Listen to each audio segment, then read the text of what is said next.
Mumbai Ahmedabad highway પર એક એવી ઘટના બની જેણે પોલીસ તંત્રને દોડતું કરી દીધું, કેમ કે અકસ્માત બાદ હાઈવે પર ચાંદીની ઈંટો પથરાવા લાગી.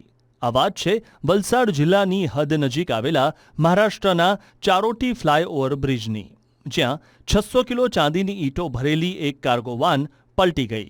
આ અકસ્માત એટલો ગંભીર હતો કે તેને જોવા માટે લોકોના ટોળે ટોળા ઉમટી પડ્યા હતા, જેને કારણે અફરાતફરીનો માહોલ સર્જાયો હતો. મુંબઈથી ગુજરાત તરફ જઈ રહેલી એક કાર્ગો વાનમાં 600 કિલો ચાંદી લાદવામાં આવી હતી, જેની બજાર કિંમત 17 કરોડ રૂપિયાથી વધુ આંકવામાં આવી રહી છે. આ ચાંદીનો જથ્થો મુંબઈની નાકોડા બુલિયન કંપનીનો હોવાનું સામે આવ્યું છે. આ માલ વાપીની મોડિસન કંપનીમાં પહોંચાડવાનો હતો. એક્સિડન્ટ બાદ સદનસીબે તમામ ચાંદીની ઈંટોને રક્ષણાત્મક પેકેજિંગમાં સુરક્ષિત રીતે લપેટવામાં આવી હતી, જેના કારણે વાન પલટી જવા છતાં કિંમતી માલસામાનને કોઈપણ પ્રકારનું નુકસાન થયું નહોતું. અકસ્માતના સમાચાર મળતા જ પોલીસે સૌથી પહેલા સુરક્ષાને અગ્રતા આપી હતી. કરોડોની ચાંદી હોવાને કારણે કોઈ લૂંટ કે અઘટિત ઘટના ન બને તે માટે પોલીસે તાત્કાલિક સમગ્ર વિસ્તારને ઘેરી લીધો હતો. આ ઘટનામાં 2 લોકોના મોત પણ નીપજ્યા છે.